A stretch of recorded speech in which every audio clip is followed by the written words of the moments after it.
We're going to make a pumpkin polenta, and we're going to turn them into fries. So why don't we start off by, we'll put our stock into a pot. Okay.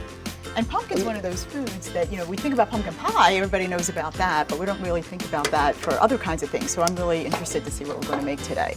Okay.